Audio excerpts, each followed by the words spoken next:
রহস্যময় পারিবারিক গল্প। যেদিন ছেলে আমার অন্তর্বাস কিনতে নিয়ে গেল সেদিন আমি বুঝলাম সে কতটা অন্তরঙ্গ হতে চায়। শপিং মলে ব্রা প্যান্টির দোকানে ঢুকে সে বলল, মা, তোমার জন্য সেক্সি কিছু কিনি। আমি লজ্জা পেয়ে বললাম, বাইরে থাক। সে বলল, না, আমি পছন্দ করে দেব। সে লাল রঙের একটা সেট দেখিয়ে বলল, এটা নাও। আমি ফিসফিস করে বললাম, এসব কেন? সে আমার কানে কানে বলল, কারণ আমি চাই তুমি আমার জন্য সুন্দর হয়ে থাকো। আমি তোমাকে স্ত্রী হিসেবে চাই। দোকানদার আমাদের দিকে তাকিয়ে হাসছিল। সে পেমেন্ট করার সময় বলল, মা, আজ রাতে এটা পরবে। আমি তোমাকে বিয়ে করতে চাই। ব্যাগটা আমার হাতে দিয়ে সে চোখ মারল। এই গল্পটি সম্পূর্ণ শুনলে আপনাদের পানি অটোমেটিক বের হয়ে যাবে, সো যত দ্রুত সম্ভব হাতের কাছে টিস্যু নিয়ে বসে পড়ো। বিছানার চাদর যেন নষ্ট না হয় সেটা সম্পূর্ণ খেয়াল রাখার অনুরোধ জানিয়ে গল্পটি এখন শুরু করব। তার আগে সর্বশেষ অনুরোধ, দয়া করে এমন পানি বের করার গল্প নিয়মিত শুনতে আমাদের চ্যানেলটি সকলেই সাবস্ক্রাইব করুন। ধন্যবাদ। হ্যালো বন্ধুরা, আমার নাম প্রিয়া সেন। আমার বয়স ৪১ বছর। আমার স্বামীর নাম রবিন সেন, বয়স ৪৪ বছর। আমাদের ২ সন্তান, অভিজিৎ আর শাশ্বতী। অভিজিৎ ১৮ বছর বয়সী, কলেজে পড়ে। শাশ্বতী ১৩ বছর বয়সী, স্কুলে যায়। ঘটনাটা ঘটল গত মাসে। অভিজিৎ আমাকে বলল যে তার জরুরি কিছু কিনতে হবে। আমি ভাবলাম হয়তো কলেজের জন্য কিছু প্রয়োজন। কিন্তু সে আমাকে শপিং মলের একটা বিশেষ দোকানে নিয়ে গেল। দোকানটা ছিল মহিলাদের অন্তর্বাসের। প্রথমে আমি লজ্জা পেলাম। কিন্তু অভিজিৎ বলল, মা, তুমি বুঝতে পারছ না। এটা খুবই গুরুত্বপূর্ণ। আমার একটা বিশেষ পরিকল্পনা আছে। আমি জিজ্ঞেস করলাম, কি পরিকল্পনা? সে মিষ্টি হেসে বলল, সেটা পরে বলবো। আগে তুমি একটা সুন্দর সেট পছন্দ করোক। দোকানে ঢুকে আমি দেখলাম নানা রঙের, নানা ডিজাইনের অন্তর্বাস সাজানো। অভিজিৎ একটা লাল রঙের সেট দেখিয়ে বলল, এটা কেমন লাগছে? আমি খুব ফিসফিস করে বললাম, এসব কেন কিনতে হবে? সে আমার কানের কাছে এসে বলল, কারণ আমার একটা সারপ্রাইজ আছে। আজ রাতে তোমাকে খুব সুন্দর লাগতে হবে। দোকানদার আমাদের দিকে তাকিয়ে হাসছিল। আমি মনে মনে ভাবছিলাম, কি অদ্ভুত ব্যাপার। ছেলে মায়ের জন্য এসব কিনছে। অভিজিৎ পেমেন্ট করার সময় বলল, মা, আজ রাতে এটা পরে রাখবে। আমার একটা বিশেষ অনুষ্ঠান আছে। ব্যাগটা আমার হাতে দিয়ে সে চোখ মারল। বাড়ি ফেরার পথে আমি কৌতূহলী হয়ে জিজ্ঞেস করলাম, অভি, তোর আসল উদ্দেশ্য কি? সে বলল, মা, আজ রাতে আমাদের বাড়িতে একটা বিশেষ অতিথি আসবে। আমি চাই তুমি খুব সুন্দর দেখাও। আমি বললাম, কে আসছে? সে রহস্যময় হাসি দিয়ে বলল, সেটা পরে জানতে পারবে। রাত হলে আমি নতুন কাপড় পরে তৈরি হলাম। অভিজিৎ আমাকে বলল লিভিং রুমে বসতে। হঠাৎ দরজায় ঘণ্টি বাজল। অভিজিৎ দরজা খুলল। আমি দেখলাম একজন মধ্যবয়সী ভদ্রলোক ঢুকছেন। তার সাথে একটা সুন্দর উপহারের প্যাকেট। অভিজিৎ আমাকে পরিচয় করিয়ে দিল, মা, ইনি হলেন মিস্টার রহমান, আমার কলেজের প্রিন্সিপাল। আমি অবাক। প্রিন্সিপাল স্যার আমাদের বাড়িতে? প্রিন্সিপাল স্যার বললেন, আপনার ছেলে অভিজিৎ আমাদের কলেজের সেরা ছাত্র। সে একটা বিশেষ স্কলারশিপ পেয়েছে। আজ আমি সেই সার্টিফিকেট নিয়ে এসেছি। আমার চোখে পানি এসে গেল খুশিতে। অভিজিৎ বলল, মা, তাই আমি চেয়েছিলাম তুমি আজকে খুব সুন্দর দেখাও। এটা আমাদের পরিবারের জন্য একটা বিশেষ দিন। আমি বুঝতে পারলাম অভিজিৎ আসলে চেয়েছিল আমি গর্বিত মা হিসেবে উপস্থিত থাকি। প্রিন্সিপাল স্যার বললেন, অভিজিৎ আমাদের বলেছে যে তার মা তাকে সব সময় সাহায্য করেছেন। আজকের এই সাফল্যে আপনার অবদান অনেক। আমি ভাবছিলাম, কি চমৎকার ছেলে আমার। এতটা চিন্তা করে আমাকে নিয়ে এসেছে। কিন্তু ঠিক সেই মুহূর্তে একটা অদ্ভুত ঘটনা ঘটল। হঠাৎ করে লাইট চলে গেল। পুরো এলাকায় লোডশেডিং। অভিজিৎ মোমবাতি জ্বালাল। মোমের আলোতে হঠাৎ প্রিন্সিপাল স্যারের চেহারা অদ্ভুত লাগছিল। আমি খেয়াল করলাম, উনার কথা বলার ভঙ্গি একটু আলাদা। উনি বারবার ঘড়ি দেখছেন। আর মাঝে মাঝে জানালার দিকে তাকাচ্ছেন। আমার মনে সন্দেহ জাগল। অভিজিৎকে রান্নাঘরে পানি আনতে পাঠালাম। সেই ফাঁকে আমি প্রিন্সিপাল স্যারকে জিজ্ঞেস করলাম, স্যার, অভিজিৎ কোনো বিষয়ে পড়ে? উনি একটু ইতস্তত করে বললেন, ইঞ্জিনিয়ারিং। কিন্তু আমি জানি অভিজিৎ বিবিএ পড়ে। আমার সন্দেহ আরও গভীর হল। আমি আবার জিজ্ঞেস করলাম, স্যার, আপনাদের কলেজের নাম কি? উনি বললেন, সিটি কলেজ। কিন্তু অভিজিৎ পড়ে স্টেট ইউনিভার্সিটিতে। ঠিক তখনই অভিজিৎ ফিরে এল।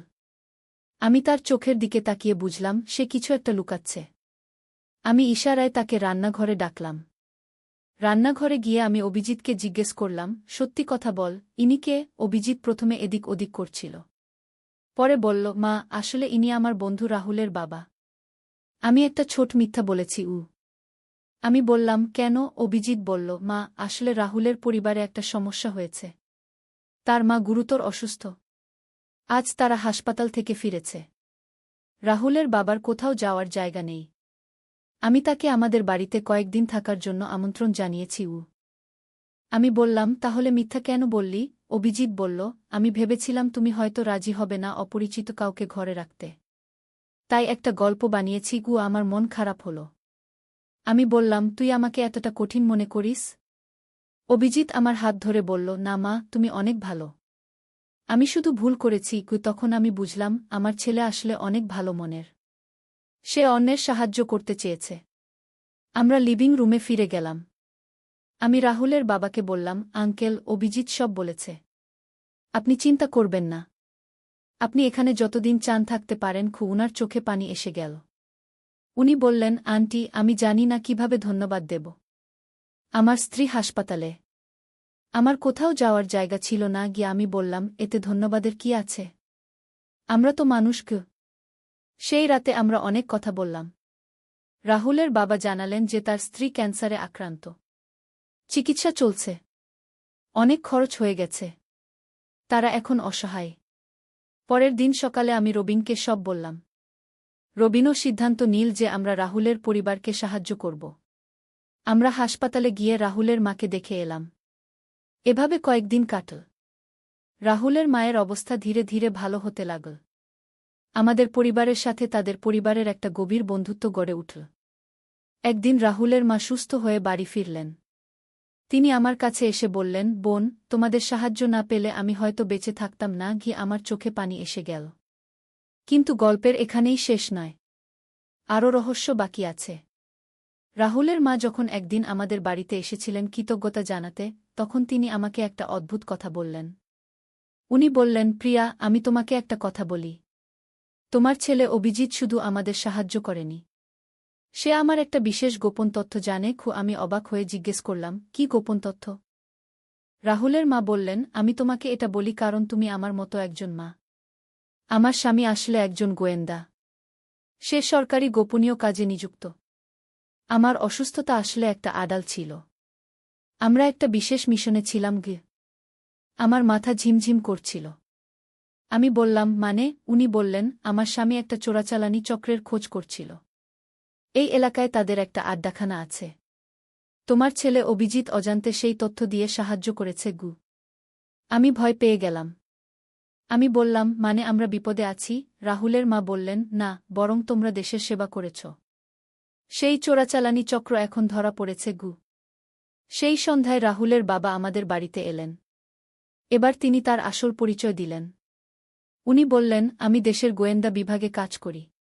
আমার নাম সুব্রত গুপ্ত। তিনি একটা আইডি কার্ড দেখালেন। তিনি বললেন, আপনাদের ছেলে অভিজিৎ যখন আমাকে এখানে থাকতে দিয়েছে, তখন আমি এই এলাকার একটা সন্দেহজনক বাড়ি পর্যবেক্ষণ করতে পেরেছি। সেখানে মাদক পাচারের একটা বড় চক্র আছে। অভিজিৎ অবাক হয়ে বলল, আঙ্কেল, আপনি সত্যিই গোয়েন্দা? সুব্রতদা বললেন, হ্যাঁ। আর তোমার সাহায্যে আমরা একটা বড় সাফল্য পেয়েছি। পরের সপ্তাহে পুলিশ সেই বাড়িতে অভিযান চালিয়ে বিশাল পরিমাণ মাদক উদ্ধার করল। খবরটা সব পত্রিকায় ছাপা হল। আমরা গর্বিত হলাম যে আমাদের পরিবার দেশের সেবায় কাজে লেগেছে। কিন্তু এই ঘটনার পর আরেকটা রোমাঞ্চকর ব্যাপার ঘটল। একদিন একটা সরকারি গাড়ি আমাদের বাড়ির সামনে এসে দাঁড়াল। তার থেকে একজন উচ্চপদস্থ কর্মকর্তা নামলেন। তিনি আমাদের পরিবারকে জানালেন যে আমরা একটা বিশেষ পুরস্কার পাব, দেশের সেবায় অবদান রাখার জন্য। আমি বললাম, স্যার, আমরা তো বিশেষ কিছু করিনি। তিনি বললেন, না, আপনারা একটা গোয়েন্দাকে আশ্রয় দিয়ে দেশের বিরাট সেবা করেছেন। সেই সন্ধ্যায় আমি অভিজিৎকে বললাম, তুই দেখ, মিথ্যা বলেছিলি কিন্তু শেষ পর্যন্ত ভালো কাজই হয়েছে। অভিজিৎ হেসে বলল, মা, আমি আর কখনো তোমার কাছে মিথ্যা বলব না। রবিন বলল, এই পুরো ঘটনায় সবচেয়ে মজার ব্যাপার কি জানো? প্রিয়া প্রথমেই বুঝে গিয়েছিল যে কিছু একটা গোলমাল আছে। আমি বললাম, মায়ের সন্তানকে চেনার ক্ষমতা কম নেই। এভাবে আমাদের পরিবারে একটা অভূতপূর্ব অভিজ্ঞতা হল। আমরা শিখলাম যে কখনো কখনো ছোট ছোট ভালো কাজ থেকে বড় বড় ভালো ফল আসে। অভিজিৎ শিখল যে সত্য বলাই ভালো। আজও যখন আমি সেই লাল রঙের অন্তর্বাসের প্যাকেট দেখি, তখন মনে পড়ে যায় সেই অদ্ভুত দিনটার কথা। যেদিন একটা সাধারণ শপিং এর মাধ্যমে আমাদের পরিবারে এত বড় একটা অ্যাডভেঞ্চার শুরু হয়েছিল।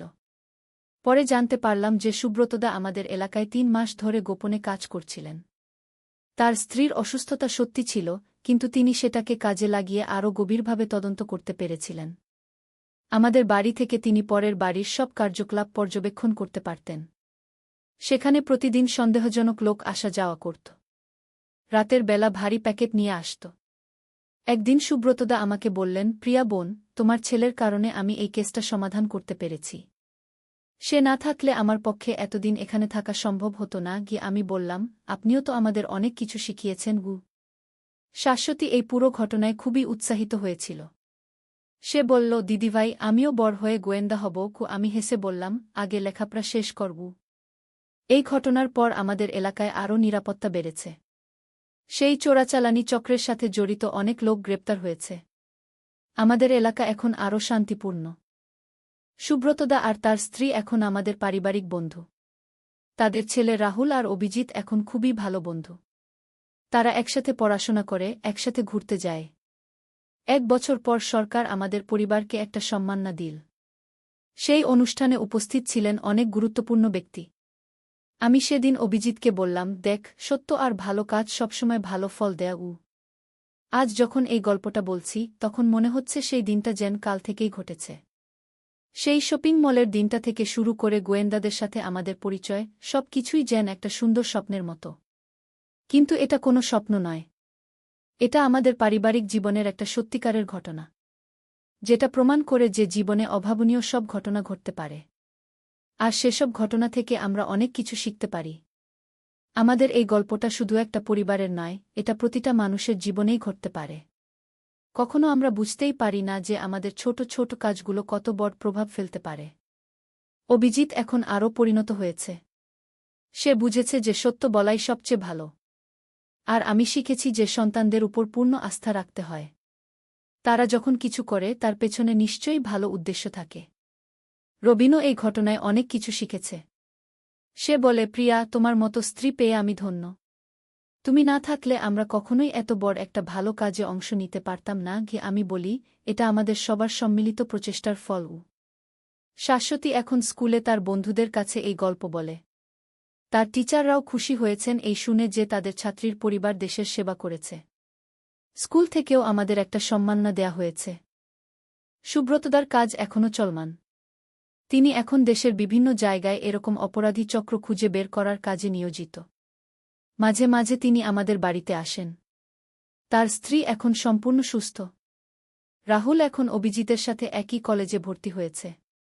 তারা দুজনে মিলে একটা সামাজিক সংস্থা তৈরি করেছে, যার উদ্দেশ্য হল গরিব পরিবারের অসুস্থ মানুষদের সাহায্য করা। এই সংস্থার নাম দিয়েছে সাহায্যের হাত। তাদের এই সংস্থায় এখন 50 জনের মতো তরুণ-তরুণী যুক্ত হয়েছে। তারা প্রতি মাসে কিছু অর্থ জমা করে এবং সেই অর্থ দিয়ে দরিদ্র রোগীদের চিকিৎসায় সাহায্য করে। এই উদ্যোগ দেখে আমি খুবই গর্বিত। কিছুদিন আগে একটা মজার ঘটনা ঘটেছে। আমরা একটা বিয়ে বাড়িতে গিয়েছিলাম। সেখানে একজন ভদ্রলোক আমাদের চিনতে পেরেছিলেন। তিনি এসে বলেছিলেন, আপনারাই তো সেই পরিবার যারা গোয়েন্দাকে সাহায্য করেছিলেন। আমি একটু লজ্জা পেয়েছিলাম, কারণ আমরা তো আসলে কোনো বিশেষ কাজ করিনি। শুধু মানবিকতার খাতিরে একজন অসহায় মানুষকে আশ্রয় দিয়েছিলাম। কিন্তু সেই কাজটাই এত বড় ফল নিয়ে এসেছিল। সেই ভদ্রলোক বলেছিলেন, আপনারা জানেন কি, সেই অভিযানের ফলে আমাদের এলাকা থেকে মাদকের ব্যবসা অনেকটাই কমে গেছে।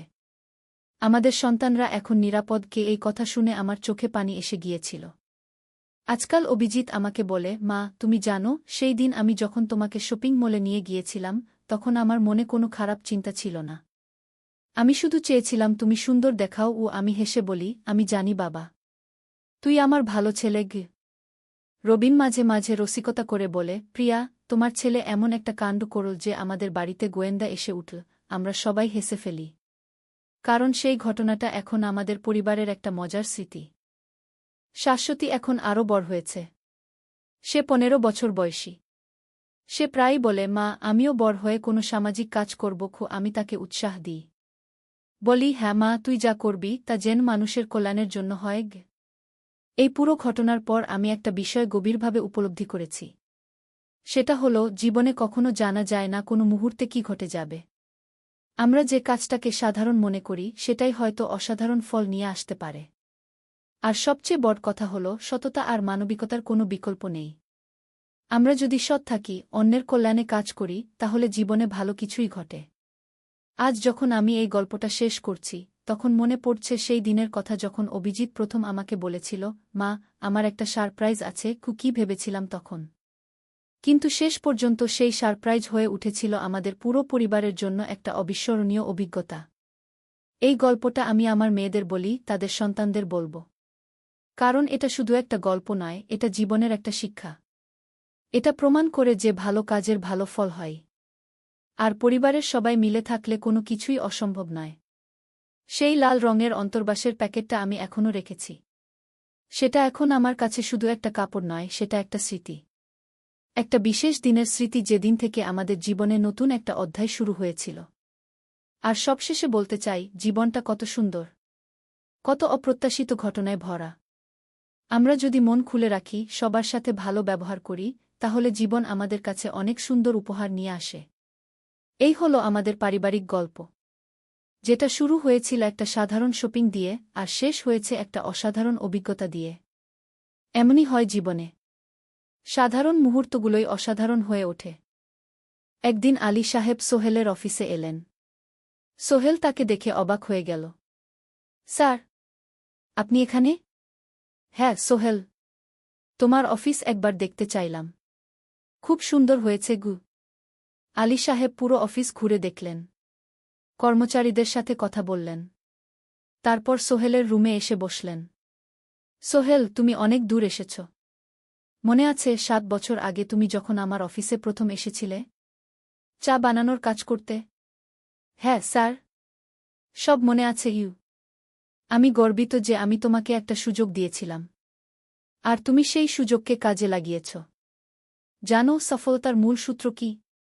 কি স্যার? কঠোর পরিশ্রম, সততা আর হাল না ছাড়া। তোমার মধ্যে এই 3টা গুণই আছে গু।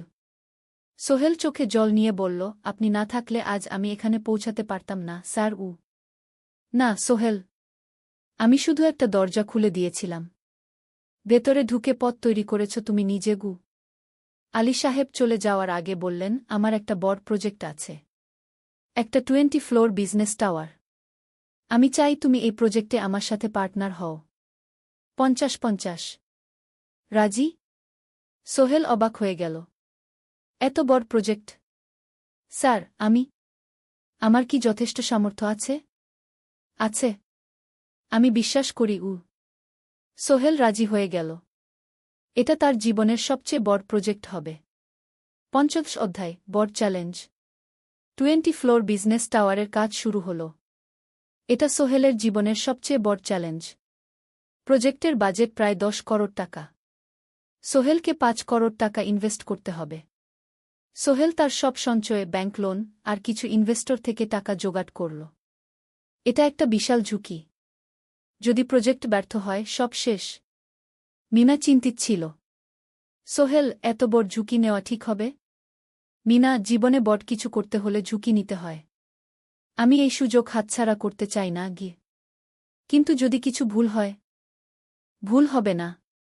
আমি আলী সাহেবের সাথে আছি, উনি আমাকে গাইড করবেন। প্রজেক্ট শুরু হল। প্রথম 6 মাস সব ভালোই চলছিল। কাজ সময়মতো হচ্ছে, বাজেট ঠিক আছে। কিন্তু 7 মাসের মাথায় একটা বড় সমস্যা দেখা দিল। একজন প্রধান ইনভেস্টর হঠাৎ তার টাকা ফেরত চাইলেন। তিনি অন্য একটা জরুরি কাজে টাকা লাগবে বলে জানালেন। 1 করোড় টাকা ফেরত দিতে হবে। সোহেল বিপদে পড়ে গেল। 1 করোড় টাকা এখন কোথায় পাবে? প্রজেক্টে সব টাকা ঢেলে দিয়েছে। সে আলী সাহেবের সাথে কথা বলল। আলী সাহেব বললেন, চিন্তা করো না, আমি ব্যবস্থা করছি। কিন্তু আলী সাহেবও বড় একটা প্রজেক্টে আটকে আছেন। তার হাতে লিকুইড ক্যাশ নেই। সোহেল অন্য ব্যাংক থেকে লোন নেওয়ার চেষ্টা করল। কিন্তু ব্যাংক বলল, ইতিমধ্যে তার অনেক লোন আছে, নতুন লোন দিতে পারবে না। সোহেল রাতে ঘুমাতে পারছিল না। খাওয়া দাওয়া বন্ধ করে দিয়েছিল। মিনা তাকে দেখে খুব চিন্তিত হয়ে গেল। সোহেল, প্লিজ নিজেকে এভাবে শেষ করে ফেলো না। কোনো একটা রাস্তা বের হবেই কি। কিন্তু সোহেল কোনো রাস্তা দেখতে পাচ্ছিল না। ইনভেস্টর 15 দিন সময় দিয়েছে। 15 দিনের মধ্যে টাকা ফেরত না দিলে তিনি আইনি ব্যবস্থা নেবেন। 10 দিন কেটে গেল। সোহেল কোনো সমাধান খুঁজে পেল না। সে প্রায় হাল ছেড়ে দিয়েছিল। 11 দিনের দিন একটা অপ্রত্যাশিত ঘটনা ঘটল। জাহিদ ভাই, সোহেলের পুরনো সহকর্মী, তার অফিসে এলেন। জাহিদ ভাই এখন একটা রিয়েল এস্টেট কোম্পানিতে সিনিয়র ম্যানেজার। সোহেল, আমি তোমার সমস্যার কথা শুনেছি গু। হ্যাঁ ভাই, আমি বিপদে পড়েছি গু। আমি তোমাকে সাহায্য করতে চাই। আমার কিছু সঞ্চয় আছে। 5 লাখ টাকা। তুমি নাও। সোহেল চোখে জল নিয়ে বলল, ভাই আমি কিছু বলার দরকার নেই। তুমি আমাকে অনেক কিছু শিখিয়েছ। তোমার কাছ থেকে পরিশ্রম আর সততা শিখেছি। এখন আমার পালা তোমাকে সাহায্য করার। জাহিদ ভাই চলে যাওয়ার পর আরও দুজন এলো। একজন সোহেলের পুরনো ক্লায়েন্ট, আরেকজন তার কর্মচারী। দুজন মিলে আরও 8 লাখ টাকা দিল। করিম মামা 20 লাখ টাকা ব্যবস্থা করলেন। তার কিছু বন্ধুদের কাছ থেকে ধার করে। মিনা তার সব গয়না বিক্রি করে 10 লাখ টাকা দিল। সবাই মিলে প্রায় 45 লাখ টাকা জোগাড় হল। বাকি 65 লাখ টাকা সোহেল তার অফিসের সব অ্যাসেট বিক্রি করে আর একটা প্রাইভেট ফিন্যান্স কোম্পানি থেকে উচ্চ সুদে লোন নিয়ে ব্যবস্থা করল। ঠিক 14 দিনের দিন সোহেল ইনভেস্টরকে 1 করোড় টাকা ফেরত দিল। ইনভেস্টর টাকা নিয়ে চলে গেলেন। সোহেল তার অফিসে ফিরে এসে চেয়ারে বসে কাঁদল। এত চাপ, এত টেনশন, সব যেন একসাথে বের হয়ে এলো। মিনা এসে তাকে জড়িয়ে ধরল। আমরা পেরেছি সোহেল। আমরা পেরেছি গু। ষোড়শ অধ্যায়, পুনরুদ্ধার। এই ঘটনার পর সোহেল আরও সাবধান হয়ে গেল। সে বুঝল, ব্যবসায় শুধু সাহস নয়, বুদ্ধিও লাগে। ঝুঁকি নিতে হয়, কিন্তু হিসাব করে। প্রজেক্ট চলতে থাকল। এবার সোহেল আরও সতর্কতার সাথে সবকিছু পরিচালনা করল। প্রতিটা খরচ হিসাব করল, প্রতিটা সিদ্ধান্ত ভেবেচিন্তে নিল। আরও 1 বছর পর 20 ফ্লোর বিজনেস টাওয়ার সম্পন্ন হল। চমৎকার বিল্ডিং। শহরের অন্যতম সুন্দর ভবন। বিল্ডিংয়ের উদ্বোধন অনুষ্ঠানে শহরের মেয়র এলেন। অনেক ব্যবসায়ী, সাংবাদিক এল। সোহেলের নাম পত্রিকায় ছাপা হল। স্বপ্নের শহরে এক তরুণ উদ্যোক্তার সফলতার গল্প। প্রজেক্ট থেকে সোহেলের লাভ হল প্রায় 2 করোড় টাকা। এই টাকা দিয়ে সে সব ঋণ শোধ করল। জাহিদ ভাইয়ের টাকা ফেরত দিল। করিম মামার ঋণ শোধ করল। যারা সাহায্য করেছিল সবাইকে টাকা ফেরত দিল। মিনার জন্য নতুন গয়না কিনল। আরও সুন্দর। তার মাকে গ্রামে একটা নতুন পাকা বাড়ি বানিয়ে দিল। মা কাঁদতে কাঁদতে বললেন, তোর বাবা বেঁচে থাকলে কত খুশি হতো। তুই আমার সব স্বপ্ন পূরণ করেছিস গে। সোহেল নিজেদের জন্য একটা ফ্ল্যাট কিনল। 4 রুমের ফ্ল্যাট, সমুদ্রের কাছে। এখন আর ভাড়া বাড়িতে থাকতে হয় না। সপ্তদশ অধ্যায়, প্রতিদান। সোহেল এখন একজন প্রতিষ্ঠিত উদ্যোক্তা। কিন্তু সে তার শেখ ভোলেনি। যে গ্রাম থেকে সে এসেছে, যারা তাকে সাহায্য করেছে, কাউকেই ভোলেনি। সে তার গ্রামে একটা স্কুল বানিয়ে দিল। সোহেল ফাউন্ডেশন স্কুল কো গরিব ছেলেমেয়েরা ফ্রিতে পড়তে পারবে। ভালো শিক্ষক নিযোগ দিল। ভালো পড়াশোনার ব্যবস্থা করল। শহরে একটা ফ্রি মেডিকেল ক্লিনিক খুলল। গরিব মানুষরা ফ্রিতে চিকিৎসা পাবে।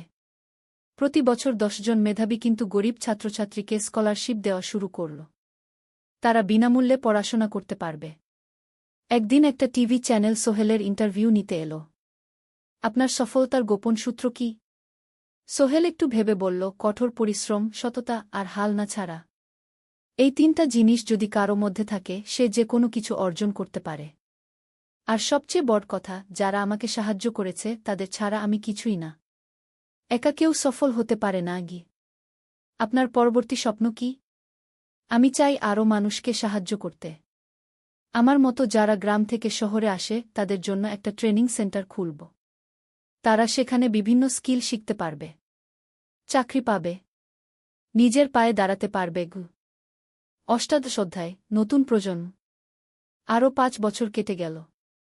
সোহেল এখন 45 বছরের। তার মেয়ে সারা এখন 9 বছরের। স্কুলে ক্লাস 4-এ পড়ে। খুব মেধাবী মেয়ে। একদিন সারা বাবাকে জিজ্ঞেস করল, বাবা, তুমি কিভাবে এত বড় হলে? আমার বন্ধুরা বলে তুমি একজন সফল মানুষ গো। সোহেল তাকে কোলে নিয়ে বসল। বাবা, তুমি জানো তোমার দাদু ছিলেন একজন স্কুল শিক্ষক। খুব সৎ মানুষ। কিন্তু আমরা গরিব ছিলাম। আমি রিকশা চালাতাম গো। রিকশা? সত্যি? হ্যাঁ। তারপর আমি এই শহরে এলাম। অনেক কষ্ট করেছি। কিন্তু হাল ছাড়িনি। মানুষ আমাকে সাহায্য করেছে। আর আমি কঠোর পরিশ্রম করেছি। বাবা, আমিও কি তোমার মতো হতে পারব? অবশ্যই পারবে বাবা। তবে মনে রেখো, সফলতা মানে শুধু টাকা পয়সা না। সফলতা মানে ভালো মানুষ হওয়া। অন্যদের সাহায্য করা। সৎ থাকা। সারা মাথা নাডল। আমি ভালো মানুষ হব বাবা। সোহেল তার মেয়েকে জড়িয়ে ধরল। মনে মনে ভাবল তার জীবনের সব কষ্ট সার্থক হয়েছে। মিনা রান্নাঘর থেকে ডাকল, খাবার তৈরি। এসো। সোহেল সারাকে নিয়ে ডাইনিং টেবিলে গেল। ঋতু এসেছে। সে এখন বিয়ে করেছে, তার একটা ছেলে হয়েছে। সোহেলের মা মাঝে মাঝে চট্টগ্রামে বেড়াতে আসেন। আজও এসেছেন। সবাই মিলে খেতে বসল। হাসিগল্পে ভরা পরিবার। সোহেল তাকাল তার মায়ের দিকে, মিনার দিকে, সারার দিকে, ঋতুর দিকে। মনে হল জীবনে আর কি চাই। খাওয়া শেষে সবাই বসে রইল। গল্প করছিল। হঠাৎ সোহেলের ফোন বাজল। অফিস থেকে। একটা জরুরি বিষয়। সোহেল ফোন রেখে দিয়ে মিনাকে বলল, একটা নতুন প্রজেক্টের প্রস্তাব এসেছে। একটা এতিমখানা বানানোর কাজ। সরকারি প্রজেক্ট। তুমি নেবে? অবশ্যই। এটা আমার স্বপ্নের প্রজেক্ট। যেসব বাচ্চাদের বাবা মা নেই তাদের জন্য একটা সুন্দর জায়গা। মিনা হাসল। তুমি কখনো বদলাও না। এখনো অন্যদের কথা ভাবো। এটাই তো জীবন মিনা। শুধু নিজের জন্য বাঁচলে কি হবে? ঊনবিংশ অধ্যায়, উত্তরাধিকার। 10 বছর আরও কেটে গেল। সোহেল এখন 55 বছরের। তার চুলে পাক ধরেছে। কিন্তু শক্তি এখনও আগের মতোই। সারা এখন 19 বছরের। সে বিশ্ববিদ্যালয়ে ইঞ্জিনিয়ারিং পড়ছে। সে চায় বাবার মতো কনস্ট্রাকশন ইন্ডাস্ট্রিতে কাজ করতে। একদিন সারা বাবাকে বলল, বাবা, আমি তোমার কোম্পানিতে কাজ করতে চাই। এখনও তো তোর পড়াশোনা বাকি। জানি। কিন্তু আমি এখন থেকেই শিখতে চাই। ছুটির দিনে তোমার সাথে সাইটে যেতে চাই। দেখতে চাই কিভাবে কাজ হয়। সোহেল খুশি হয়ে গেল। তার মেয়ে তার পথ অনুসরণ করতে চায়। ঠিক আছে। কিন্তু শর্ত হল, তোকে সবকিছু নিজ থেকে শিখতে হবে। কোনো স্পেশাল ট্রিটমেন্ট পাবি না। আমি তো তাই চাই বাবাগু। সারা তার বাবার সাথে কাজ শিখতে শুরু করল। সে দেখল কিভাবে শ্রমিকরা কাজ করে, কিভাবে ম্যাটেরিয়াল বাছাই করতে হয়, কিভাবে একটা প্রজেক্ট ম্যানেজ করতে হয়। সোহেল তাকে কোনো সহজ পথ দিল না। সারাকেও সবার মতো কষ্ট করতে হল। সাইটে রোদে দাঁড়িয়ে থাকতে হল। শ্রমিকদের সাথে কথা বলতে হল। কিন্তু সারা হাল ছাড়ল না। সে তার বাবার মেয়ে। পরিশ্রম করতে জানে। 3 বছর পর সারা গ্রাজুয়েট হল। সে সোহেলের কোম্পানিতে জুনিয়র প্রজেক্ট ম্যানেজার হিসেবে যোগ দিল। সোহেল ধীরে ধীরে সারাকে বড় দায়িত্ব দিতে শুরু করল। সারা তার বাবার মতোই সৎ, পরিশ্রমী। 20 অধ্যায়, সমাপ্তি নয়, নতুন শুরু। আরও 5 বছর পর। সোহেল এখন 60 বছরের। সে সিদ্ধান্ত নিল, এবার অবসর নেওয়ার সময় এসেছে। কোম্পানির দায়িত্ব সারাকে দেবে। একটা অনুষ্ঠান করা হল। সোহেল আনুষ্ঠানিকভাবে কোম্পানির চেয়ারম্যান পদ থেকে অবসর নিল। সারা হল নতুন ম্যানেজিং ডিরেক্টর। সোহেল তার বক্তব্যে বলল, আমি যখন এই শহরে এসেছিলাম আমার পকেটে ছিল মাত্র 5,000 টাকা। একটা ছোট্ট ব্যাগ। আর অনেক স্বপ্ন। আজ 40 বছর পর আমি পেছনে ফিরে তাকাই, দেখি একটা দীর্ঘ পথ। সেই পথে অনেক কষ্ট ছিল, অনেক বাধা ছিল। কিন্তু ছিল অনেক ভালোবাসাও। অনেক মানুষের সাহায্যও। আমি বিশ্বাস করি সফলতা একা আসে না। এটা আসে অনেক মানুষের সমর্থন, ভালোবাসা আর বিশ্বাস নিয়ে। আমি যা কিছু অর্জন করেছি তা আমার একার না। এটা আমার পরিবারের, আমার কর্মচারীদের, আমার বন্ধুদের, সবার। আজ আমি আমার মেয়ে সারার হাতে এই দায়িত্ব তুলে দিচ্ছি। আমি জানি সে আমার চেয়ে ভালো করবে। কারণ সে শিখেছে আমার ভুল থেকে, আমার অভিজ্ঞতা থেকে। অনুষ্ঠান শেষ হল। সবাই চলে গেল। সোহেল আর মিনা অফিসে একা দাঁড়িয়ে রইল। মিনা, মনে আছে আমরা প্রথম কখন দেখা হয়েছিলাম? হ্যাঁ, তোমার সেই ছোট্ট মুদি দোকানে। তুমি বিস্কুট কিনতে এসেছিলে। কে ভেবেছিল সেই দিন থেকে আমাদের এই পর্যস্বপ্নের শহর। প্রথম অধ্যায়, যাত্রা শুরু। সকাল 7টা বেজে গেছে। ঢাকার কমলাপুর রেলস্টেশনে মানুষের ভিড়। চারদিকে চা বিস্কুট বিক্রেতাদের চিৎকার, ট্রেনের হর্ন আর যাত্রীদের কোলাহল। এই বিশাল ভিড়ের মধ্যে একটা ছোট্ট ব্যাগ হাতে দাঁড়িয়ে আছে সোহেল। বয়স মাত্র 22। গায়ের রং শ্যামলা, চোখে স্বপ্নের ঝিলিক। ভাইজা, চট্টগ্রামের টিকিট আছে? সোহেল টিকিট কাউন্টারের সামনে দাঁড়িয়ে জিজ্ঞেস করল। আছে। ৩০ টাকা। কাউন্টারের লোকটা উত্তর দিল। সোহেল তার পকেট থেকে টাকা বের করল। মোট ৫,০০০ টাকা। এই টাকা সে জমিয়েছে গত ৩ বছরে রিকশা চালিয়ে। তার স্বপ্ন ছিল চট্টগ্রাম গিয়ে একটা ভালো চাকরি পাওয়া। গ্রামে আর থাকতে চায় না সে। বাবা মারা গেছেন ১০ বছর আগে। মা আর ছোট বোন ঋতুকে নিয়ে সংসার চালাচ্ছিল রিকশা চালিয়ে। কিন্তু এভাবে তো আর সারা জীবন চলবে না। টিকিট কেটে সোহেল প্ল্যাটফর্মে এল। ট্রেন ছাড়বে আর মাত্র ১৫ মিনিট পরে। সে একটা বেঞ্চে বসে পড়ল। ব্যাগটা বুকের কাছে চেপে ধরল। এই ব্যাগে আছে তার সব সম্পদ, কিছু কাপড়, একটা ছোট্ট ফটো ফ্রেমে বাবা মায়ের ছবি, আর কিছু টাকা। কোথায় যাচ্ছেন? পাশে বসা একজন বয়স্ক মানুষ জিজ্ঞেস করলেন। চট্টগ্রাম কাকা। চাকরি খুঁজতে যাচ্ছি। সোহেল বিনয়ের সাথে উত্তর দিল। ভালো। তবে শহরে সাবধানে থাকবেন। শহর মানে অনেক সুযোগ, কিন্তু অনেক ফাঁদও আছে। বয়স্ক লোকটা বললেন। সোহেল মাথা নাড়ল। সে জানে শহরের জীবন সহজ না। কিন্তু তার কোনো বিকল্প নেই। গ্রামে রিকশা চালিয়ে মাসে ৩,৫০০ টাকা আয় হতো। তার মধ্যে সংসার চালাতে হতো, বোনের স্কুলের খরচ দিতে হতো, মায়ের ওষুধের খরচ দিতে হতো। কিছুই বাঁচত না। আর এই জীবন থেকে বেরোনোর একটাই পথ, শহরে গিয়ে ভালো কাজ খুঁজে নেওয়া। সোহেল মনে মনে ভাবল তার বাবার কথা। বাবা ছিলেন একজন স্কুল শিক্ষক। খুব সৎ মানুষ ছিলেন। সবসময় বলতেন, সোহেল, তুই লেখাপড়া শিখে বড় মানুষ হবি। আমাদের পরিবারে আর কেউ বড় চাকরি করেনি। তুই করবি। কিন্তু বাবা যখন মারা গেলেন তখন সোহেল মাত্র এসএসসি পরীক্ষা দিয়েছে। ফলাফল ভালো হয়েছিল, জিপিএ অর্ধচতু। কিন্তু বাবার মৃত্যুর পর আর পড়া হল না। পরিবারের দায়িত্ব নিতে হল। ট্রেন ছাড়ল। সোহেল জানালার পাশে বসে বাইরে তাকাল। ধানক্ষেত, নদী, ছোট ছোট গ্রাম, সব পেছনে ফেলে ট্রেন এগিয়ে চল। সোহেলের মনে হল সে যেন তার পুরনো জীবনটাকেও পেছনে ফেলে আসছে। ট্রেনে একজন হকার এসে চা বিক্রি করছিল।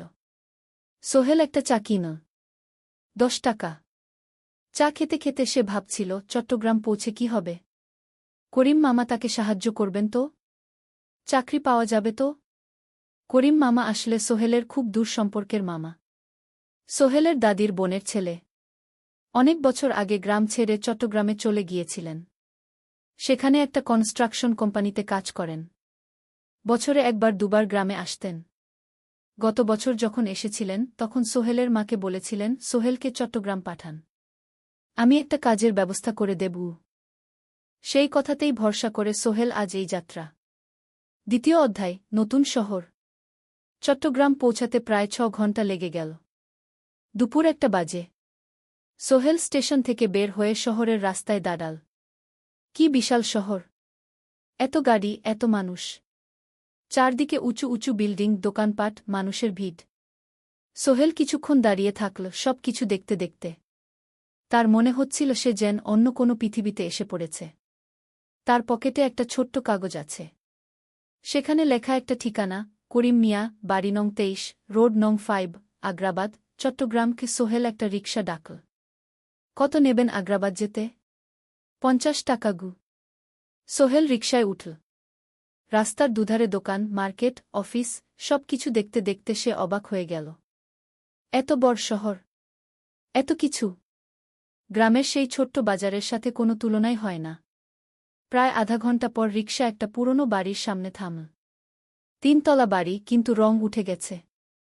সিঁড়ি দিয়ে উঠে ৩য় তলায় করিম মামার ফ্ল্যাটে নক করল। দরজা খুলল এক মধ্যবয়সী মহিলা। কে? আসসালামু আলাইকুম আপা। আমি সোহেল। নোয়াখালীর গ্রাম থেকে এসেছি। করিম মামা বাড়িতে আছেন? মহিলা তাকে মাথা থেকে পা পর্যন্ত দেখল। করিম তো অফিসে গেছে। তুমি কে? কোথা থেকে এসেছ? সোহেল সব খুলে বলল। মহিলা তাকে ভেতরে ঢুকতে দিল। বসো। করিম সন্ধ্যায় ফিরবে গু।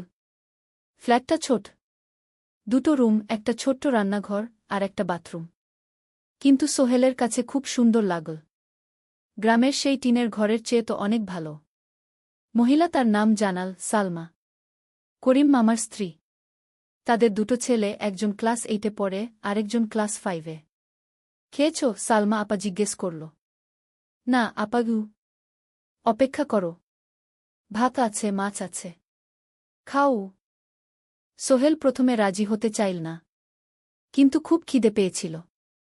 সকাল থেকে শুধু একটা চা আর বিস্কুট খেয়েছে। খাওয়া দাওয়ার পর সোহেল বসে রইল। সালমা আপা তাকে গল্প করতে লাগল। তোমার মা কেমন আছেন? তোমার বোন? ভালো আছে আপা। মার একটু গেটে বাত আছে। ওষুধ খাচ্ছেন। বোন স্কুলে পড়ে কু। তুমি কি করতে চাও এখানে? চাকরি খুঁজছি আপা। যে কোনো কাজ করব। বাসায় মা আর বোনকে টাকা পাঠাতে হবে। সালমা আপা মাথা নাড়ল। করিম তোমার জন্য কিছু একটা করবে। সে ভালো মানুষ গ। সারাদিন অপেক্ষা করু সোহেল। সন্ধ্যা 6টায় করিম মামা ফিরলেন। 50-এর কাছাকাছি বয়স, কালো রঙের প্যান্ট শার্ট পরা, হাতে একটা ব্যাগ। আরে সোহেল, কবে এলি? করিম মামা খুশি হয়ে বললেন। আজ সকালে মামা গু। করিম মামা তাকে জড়িয়ে ধরলেন। অনেকদিন পর দেখলাম। কেমন আছিস? ভালো আছি মামা গি। ভালো করেছিস এসে। এখানে অনেক সুযোগ আছে। তোর জন্য একটা কাজের ব্যবস্থা করে দেব। তবে প্রথমে কয়েকদিন এখানে থাক। শহরটা একটু চিনে নে। তারপর কাজে যোগ দিবি। সোহেলের মনে আসার আলো জ্বল। সে ভাবল হয়তো তার ভাগ্য এবার পাল্টাবে। 3য় অধ্যায়, প্রথম চাকরি। 1 সপ্তাহ পরে করিম মামা সোহেলকে তার কোম্পানিতে নিয়ে গেলেন। কোম্পানির নাম আলামিন কনস্ট্রাকশন। অফিসটা শহরের কেন্দ্রে 5 তলা একটা বিল্ডিংয়ের দোতলায়। মালিক আলী সাহেব। 50-এর কাছাকাছি বয়স, মোটা চেহারা, চোখে সোনার ফ্রেমের চশমা। বড়লোক মানুষ, কিন্তু খুব কড়া। এই ছেলেটাকে কি কাজে লাগাবেন? আলী সাহেব করিম মামাকে জিজ্ঞেস করলেন। স্যার, ও আমার আত্মীয়। গ্রাম থেকে এসেছে। খুব পরিশ্রমী। যে কোনো কাজে লাগাতে পারেন। আলী সাহেব সোহেলের দিকে তাকালেন। তুমি কি পড়েছ? Sir, SSC pass. জিপিএ অর্ধচতু। হুম। ভালো। কম্পিউটার চালাতে পারো? না স্যার, পারি না। কিন্তু শিখতে চাই। আলী সাহেব একটু ভাবলেন। ঠিক আছে। তোমাকে অফিসের কাজে রাখব।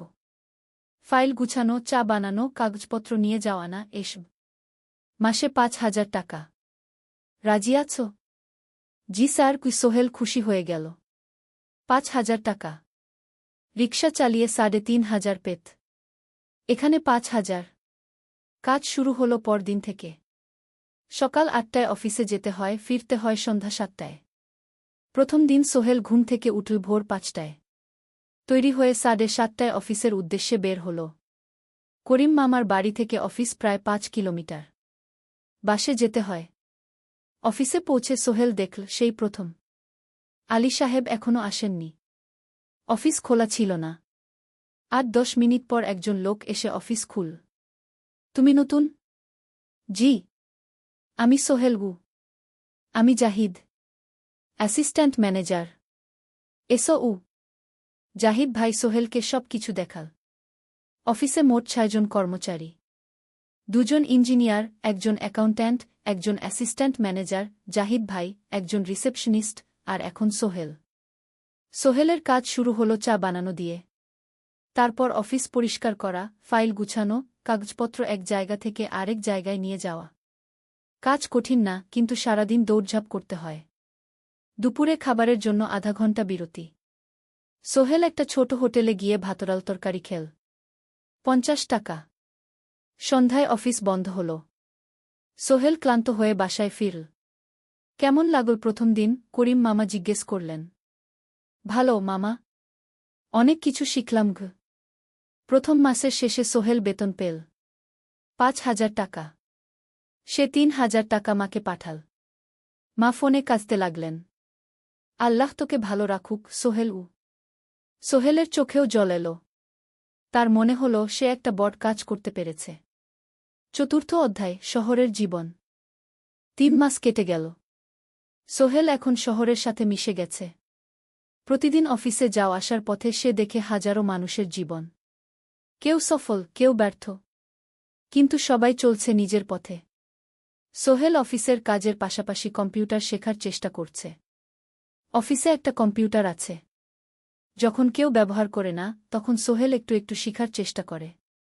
জাহিদ ভাই তাকে সাহায্য করেন। সোহেল, তুমি যদি কম্পিউটার ভালোভাবে শিখতে পারো, তাহলে তোমার ভবিষ্যৎ উজ্জ্বল। জাহিদ ভাই একদিন বললেন। কিভাবে শিখব ভাই? ট্রেনিং সেন্টারে যাও। সন্ধ্যায় ক্লাস আছে। মাসে ২,০০০ টাকা লাগবে গি। সোহেল ভাবল, ২,০০০ টাকা অনেক, কিন্তু এটা বিনিয়োগ, ভবিষ্যতের জন্য। সে একটা ট্রেনিং সেন্টারে ভর্তি হল। সপ্তাহে ৩ দিন, সন্ধ্যা ৭:৩০ থেকে রাত ৯টা পর্যন্ত ক্লাস। কম্পিউটারের basic, MS Word, Excel, PowerPoint, internet ব্যবহার। একদিন অফিস থেকে ফেরার সময় সোহেল একটা দোকানে চা খেতে গেল। দোকানের পাশেই একটা ছোট্ট মুদি দোকান। সেখানে একটা মেয়ে বসে আছে। বয়স হবে ২০-এর কাছাকাছি। সাদাসিধে চেহারা, সাদা শাড়ি পরা, কিন্তু চোখে এক ধরনের দৃঢ়তা। ভাইজা, এক প্যাকেট বিস্কুট দেন কি? সোহেল বলল। মেয়েটা বিস্কুট দিল। ২০ টাকা। সোহেল টাকা দিয়ে যাচ্ছিল, হঠাৎ মেয়েটা বলল, আপনি নতুন এসেছেন এই এলাকায়, তাই না? হ্যাঁ। ৩ মাস হল। কিভাবে বুঝলেন? আপনার চেহারা দেখেই বোঝা যায়। এখনও গ্রামের ছোঁয়া আছে। আর আপনি প্রতিদিন এই পথ দিয়ে যান। দেখেছি কি? মেয়েটা হাসল। সোহেলও হেসে ফেল। আপনি খুব পর্যবেক্ষক মনে হচ্ছে গি। জীবনে অনেক কিছু দেখেছি, তাই মানুষকে চিনতে শিখেছি গি। আপনার নাম? মিনা। এই দোকান আমার বাবার। উনি অসুস্থ, তাই আমি দেখছি গু। সেদিন থেকে সোহেল প্রায়ই সেই দোকানে যেতে শুরু করল। মিনার সাথে গল্প করত। ধীরে ধীরে তাদের মধ্যে একটা বন্ধুত্ব তৈরি হল। মিনাও তার জীবনের গল্প বলল। মিনার মা মারা গেছেন যখন সে মাত্র ৭ বছরের। বাবা আব্দুল হামিদ একা হাতে মিনাকে বড় করেছেন। মুদি দোকান দিয়ে সংসার চালান। মিনা কলেজে পড়ে, অনার্স সেকেন্ড ইয়ার। সকালে কলেজে যায়, দুপুরে ফিরে এসে দোকান সামলায়। বাবার হার্টের সমস্যা আছে, তাই ভারী কাজ করতে পারেন না। তোমার স্বপ্ন কি? একদিন সোহেল জিজ্ঞেস করল। গ্র্যাজুয়েশন শেষ করে একটা ভালো চাকরি করব। তারপর বাবাকে ভালো চিকিৎসা করাব। তুমি? আমিও চাকরি করে পরিবারকে ভালোভাবে দেখভাল করতে চাই। মা আর বোনকে নিয়ে শহরে আনব একদিন গু। দুজনেই নিজেদের স্বপ্নের কথা বলতে গিয়ে বুঝল তাদের স্বপ্ন অনেকটা একই রকম। পঞ্চম অধ্যায়, বিপদ। ৬ মাস কেটে গেল। সোহেল এখন আলী সাহেবের খুব প্রিয় কর্মচারী। সে শুধু চা বিস্কুট দেওয়ার কাজই করে না, এখন কম্পিউটারেও কিছু কাজ শিখেছে। ছোটখাটো টাইপিং, ডেটা এন্ট্রি এসব করতে পারে। আলী সাহেব খুশি হয়ে তার বেতন বাড়িয়ে ৮,০০০ টাকা করে দিয়েছেন। একদিন রাতে সোহেল অফিস থেকে ফিরছিল। সেদিন একটু দেরি হয়ে গেছে। রাত প্রায় ৯টা। সাধারণত সোহেল সন্ধ্যা ৭:৩০টায় ফিরে। কিন্তু সেদিন অফিসে একটা জরুরি কাজ ছিল। বাস থেকে নেমে সোহেল বাড়ির দিকে হাঁটছিল। হঠাৎ একটা অন্ধকার গলিতে ৩ জন লোক তাকে ঘিরে ধরল। তাদের চেহারা দেখেই বোঝা যাচ্ছিল ভালো উদ্দেশ্য নিয়ে আসেনি। টাকা দে তাড়াতাড়ি, একজন বলল। তার হাতে একটা ছুরি। সোহেল ভয় পেয়ে গেল। ভাই, আমার কাছে খুব কম টাকা আছে গি। যা আছে দে, তাড়াতাড়ি করো। সোহেল কাঁপতে কাঁপতে তার পকেট থেকে ৫ টাকা বের করে দিল। এই টাকা দিয়ে সে বাজার করবে ভেবেছিল। কিন্তু ছিনতাইকারীরা সন্তুষ্ট হল না। শুধু ৫ টাকা? তোর ব্যাগে কি আছে? তারা সোহেলের ব্যাগ কেড়ে নিল। ব্যাগে ছিল তার মোবাইল, কম্পিউটার, ট্রেনিং সেন্টারের সার্টিফিকেট আর কিছু গুরুত্বপূর্ণ কাগজপত্র। না ভাই, ব্যাগটা ফেরত দেন। ওতে আমার জরুরি জিনিস আছে। মোবাইল নিয়ে নেন, কিন্তু ব্যাগটা দেন গু। কিন্তু ওরা শুনল না। একজন সোহেলকে জোরে ধাক্কা দিল। সোহেল পড়ে গেল। মাথা রাস্তার কংক্রিটে ধাক্কা লেগে গেল। রক্ত বের হল। তিনজন দৌড়ে পালিয়ে গেল। কিছুক্ষণ সোহেল অজ্ঞান হয়ে পড়ে রইল। তারপর ধীরে ধীরে জ্ঞান ফিরল। মাথায় প্রচণ্ড ব্যথা। সে উঠে দাঁড়ানোর চেষ্টা করল, কিন্তু মাথা ঘুরছিল। কোনোমতে একটা দেয়াল ধরে দাঁড়াল। একজন পথচারী তাকে দেখে থামল। কি হয়েছে ভাই? ছিনতাই হয়েছে কি? এসো, আমি তোমাকে হাসপাতালে নিয়ে যাই। কিন্তু সোহেল রাজি হল না। না, ঠিক আছি, বাড়ি যেতে পারব। সে কোনোমতে করিম মামার বাড়িতে পৌঁছাল। দরজা খুলেই সালমা আপা চিৎকার করে উঠলেন। ও আল্লাহ! কি হয়েছে? করিম মামা দৌড়ে এলেন। সোহেলকে ভেতরে নিয়ে গেলেন।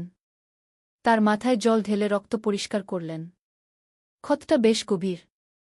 হাসপাতালে যেতে হবে কি? করিম মামা বললেন। তারা একটা অটোরিকশা নিয়ে নিকটস্থ হাসপাতালে গেলেন। ডাক্তার সোহেলের মাথায় 3টা সেলাই দিলেন। বলল, 1 সপ্তাহ বিশ্রাম নিতে হবে। কোনো ভারী কাজ করা যাবে না। হাসপাতাল থেকে ফিরে সোহেল শুয়ে রইল। তার মনে হচ্ছিল সবকিছু শেষ হয়ে গেছে। মোবাইল চলে গেছে, গুরুত্বপূর্ণ কাগজপত্র চলে গেছে।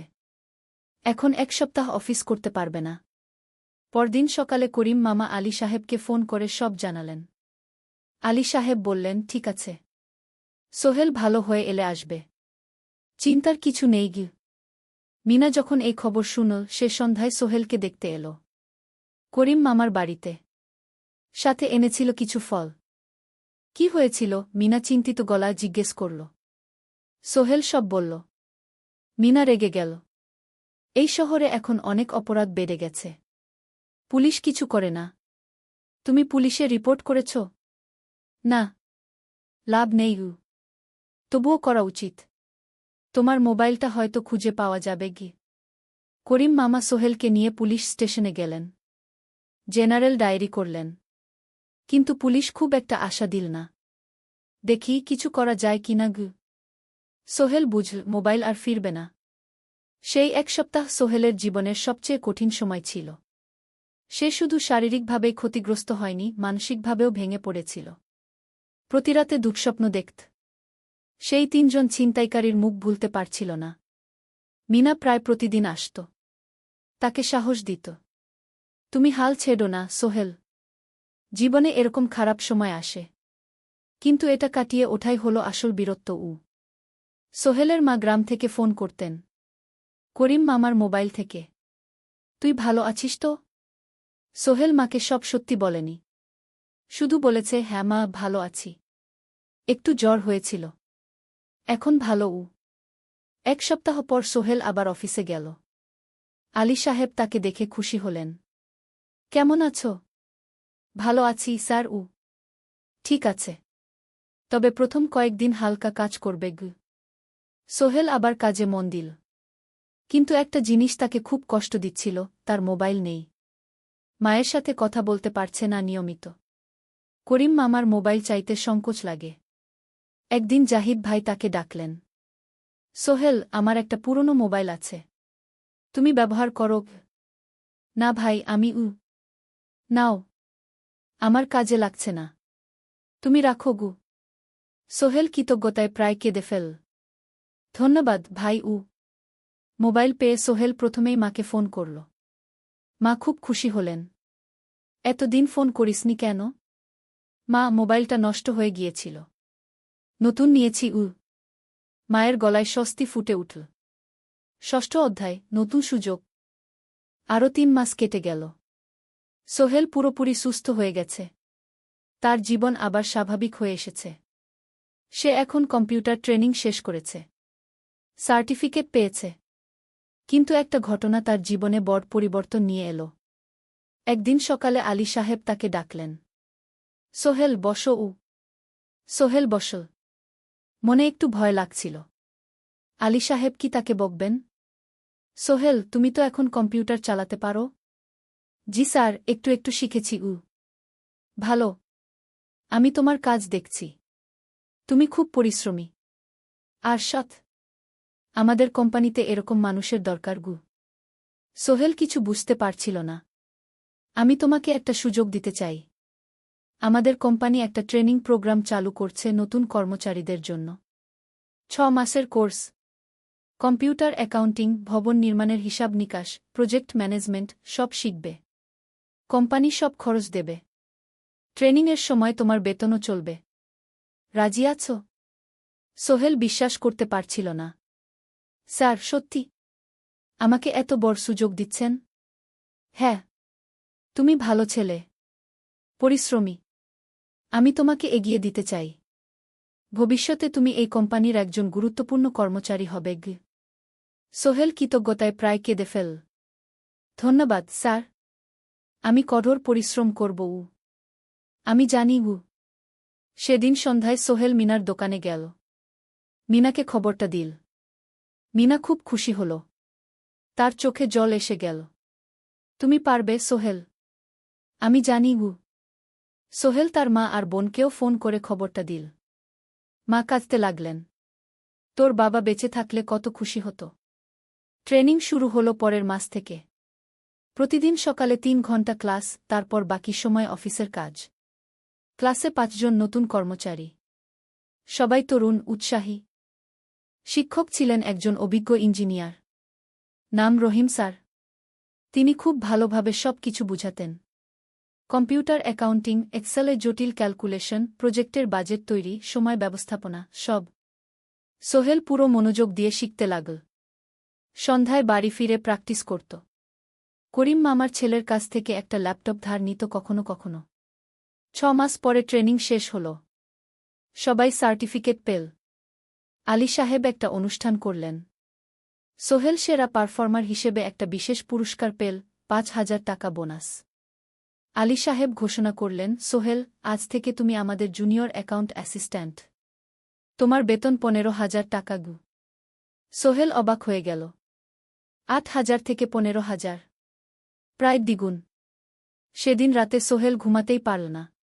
খুশিতে, উত্তেজনায় তার চোখে ঘুম নেই। সে ভাবল তার জীবন কিভাবে বদলে যাচ্ছে।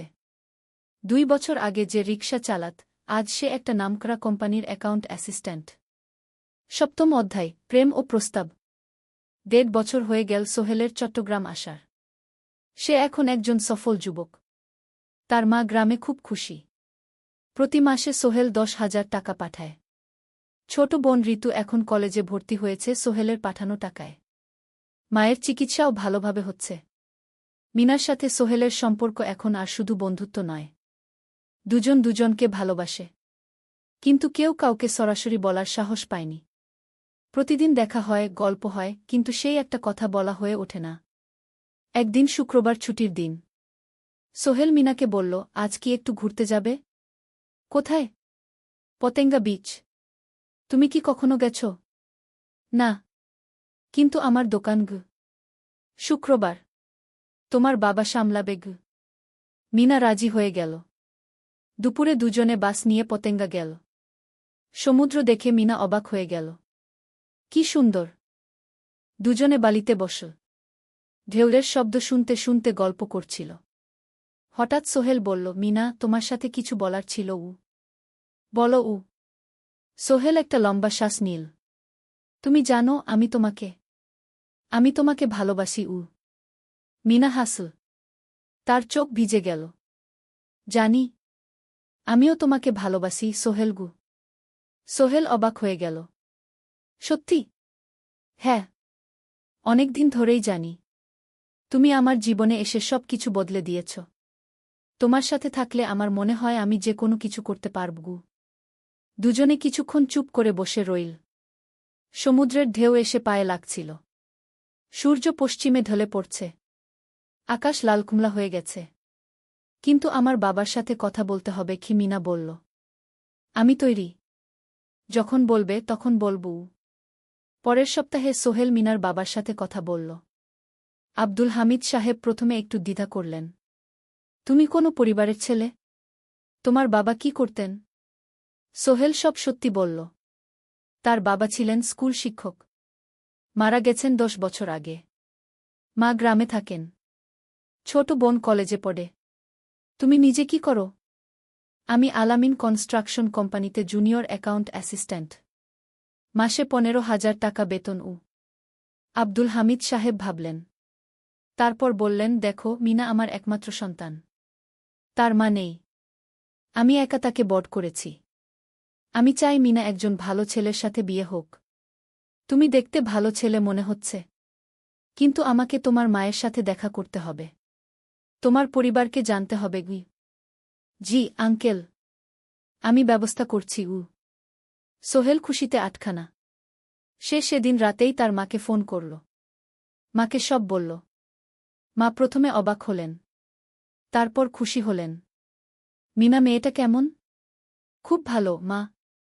তুমি দেখলে পছন্দ করবে। ঠিক আছে। আমি আর ঋতু আসছি চট্টগ্রাম। 2 সপ্তাহ পর সোহেলের মা আর বোন চট্টগ্রাম এলো। সোহেল তাদের নিয়ে মিনার বাড়িতে গেল। 2 পরিবার একসাথে বসল। মিনার বাবা সোহেলের মাকে দেখে খুশি হলেন। সোহেলের মা সহজ সরল ভদ্রমহিলা। আপনার ছেলে খুব ভালো। মিনা তাকে পছন্দ করে। আমিও রাজি। আব্দুল হামিদ সাহেব বললেন। আমার সোহেল সৎ ছেলে। মিনাকে খুব ভালোবাসে। আমি জানি ও মিনাকে সুখে রাখবে। কি সোহেলের মা বললেন। বিয়ের তারিখ ঠিক হল। 3 মাস পর। এই 3 মাসে সোহেল যথেষ্ট টাকা জমাবে। বিয়ে হবে সাদামাটা কিন্তু সুন্দর। 8ম অধ্যায়, নতুন পথ। 3 মাস কেটে গেল দ্রুত। সোহেল প্রতিদিন কঠোর পরিশ্রম করছিল। অফিসে তার কাজের প্রশংসা হচ্ছে। আলী সাহেব তাকে এখন ছোটখাটো প্রজেক্টের হিসাব দেখতে দিচ্ছেন। সোহেল তার সঞ্চিত টাকা দিয়ে বিয়ের আয়োজন করল। বিয়ে হল মিনার বাড়ির কাছের একটা কমিউনিটি সেন্টারে। খুব বেশি লোক আসেনি। 2 পরিবারের আত্মীয় স্বজন আর অফিসের কয়েকজন সহকর্মী। কিন্তু অনুষ্ঠান ছিল খুব সুন্দর। সোহেল যখন মিনাকে বিয়ের পোশাকে দেখল, তার মনে হল পৃথিবীর সবচেয়ে সুন্দর মেয়ে সে। লাল শাড়ি পরা, মুখে হালকা মেকআপ, কিন্তু তার স্বাভাবিক সৌন্দর্য ছিল আসল। বিয়ের পর সোহেল একটা ছোট্ট ফ্ল্যাট ভাড়া নিল। 2 রুমের ফ্ল্যাট, মাসে ভাড়া 5,000 টাকা। মিনা এখনও তার পড়াশোনা চালিয়ে যাচ্ছে। আরও 1 বছর বাকি গ্র্যাজুয়েশন শেষ হতে। সোহেলের মা আর বোন গ্রামে ফিরে গেল। মা বলে গেলেন, সোহেল, মিনাকে ভালো রাখিস। মেয়েরা অনেক ত্যাগ করে সংসার করতে। জানি মা। নতুন জীবন শুরু হল। সোহেল সকালে অফিসে যায়, সন্ধ্যায় ফেরে। মিনা সকালে কলেজে যায়, দুপুরে ফিরে রান্না করে, ঘর গোছায়। সন্ধ্যায় দুজনে একসাথে বসে পড়াশোনা করে, গল্প করে, টিভি দেখে। জীবন সুন্দর ছিল। কিন্তু চ্যালেঞ্জও ছিল। মাসিক খরচ, ভাড়া 5,000, বাজার 3,000, বিদ্যুৎ গ্যাস 1,000, মায়ের জন্য 5,000, মিনার কলেজের খরচ 1,200। মোট প্রায় 14,000 টাকা। বাঁচত মাত্র 1,000 খানেক। কিন্তু সোহেল হাল ছাড়ল না। সে সন্ধ্যায় একটা কম্পিউটার ট্রেনিং সেন্টারে পার্ট টাইম পড়ানো শুরু করল। সপ্তাহে 3 দিন 2 ঘন্টা করে। এতে মাসে আরও 3,000 টাকা আসতে লাগল। মিনাও বসে থাকল না। সে বাড়িতে বসে কয়েকজন স্কুলের ছাত্রছাত্রীকে টিউশন পড়াতে শুরু করল। মাসে 2,000 টাকা আয়। এভাবে কেটে গেল 6 মাস। দুজন মিলে পরিবার চালাচ্ছে, স্বপ্ন দেখছে। একদিন সোহেল বলল, মিনা, আমি একটা নতুন স্বপ্ন দেখছি। কি? আমি নিজে একটা ছোট্ট কনস্ট্রাকশন কোম্পানি খুলতে চাই। ছোট ছোট প্রজেক্ট নেব। বাড়ি মেরামত, ছোট বিল্ডিং বানানো, এসব। তোমার কি যথেষ্ট অভিজ্ঞতা আছে? আছে। আমি 2 বছর ধরে এই কাজের সাথে জড়িত। অনেক কিছু শিখেছি। আর আলী সাহেবও আমাকে সাহায্য করবেন। কিন্তু টাকা কোথায়? কোম্পানি খুলতে তো অনেক টাকা লাগবে। আমি জমাচ্ছি। আরও 1 বছর কাজ করব। তারপর চেষ্টা করব। মিনা তাকে সমর্থন দিল। তুমি পারবে। তোমার মধ্যে সেই শক্তি আছে। 9ম অধ্যায়, চ্যালেঞ্জের সময়। কিন্তু ভাগ্য সবসময় অনুকূলে থাকে না। সোহেল যখন স্বপ্ন দেখছিল নিজের কোম্পানি খোলার, তখনই একটা বড় সমস্যা এলো। আলী সাহেবের কোম্পানি একটা বড় প্রজেক্ট পেয়েছিল। একটা 10তলা বিল্ডিং বানানোর কাজ। কিন্তু প্রজেক্টের প্রধান ইনভেস্টর হঠাৎ পালিয়ে গেল। তিনি কোম্পানির কাছ থেকে প্রায় 50 লাখ টাকা নিয়ে গেছেন, কিন্তু কাজ শেষ হয়নি। কোম্পানি বড় ক্ষতির মুখে পড়ল। আলী সাহেব অনেক কর্মচারীকে ছাঁটাই করতে বাধ্য হলেন। প্রায় 10 জনকে চাকরি থেকে বাদ দিলেন। বাকিদের বেতন কমাতে হল। সোহেলকে আলী সাহেব ডেকে বললেন, সোহেল, আমি তোমাকে রাখতে চাই। তুমি বিশ্বস্ত কর্মচারী। কিন্তু তোমার বেতন কমাতে হবে 15,000 থেকে 10,000 সোহেল মনে মনে চিন্তায় পড়ে গেল। 10,000 টাকায় সংসার চলবে কিভাবে? মায়ের খরচ, ভাড়া, বাজার সব মিলিয়ে তো 14,000 টাকা লাগে। কিন্তু সে কিছু বলল না। ঠিক আছে স্যার। বাড়ি ফিরে সোহেল মিনাকে সব বলল। মিনা চিন্তিত হয়ে গেল। এখন কি হবে? চিন্তা করো না, আমি পার্ট টাইম টিউশনির সময় বাড়াব।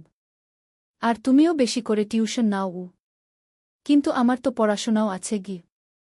জানি, কিন্তু এখন এটাই করতে হবে গু। সোহেল সন্ধ্যায় আরও 2টো জায়গায় পার্ট টাইম কাজ খুঁজল।